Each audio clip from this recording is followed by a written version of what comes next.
Hi guys, it's me again. Good morning.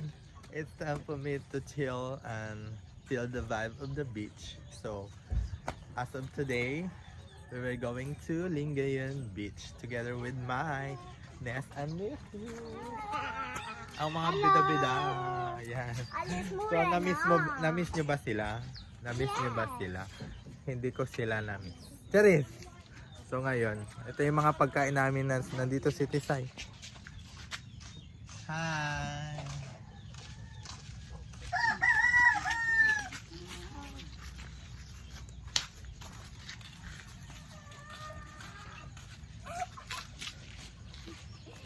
Tara muna, magbabiyahe muna kami.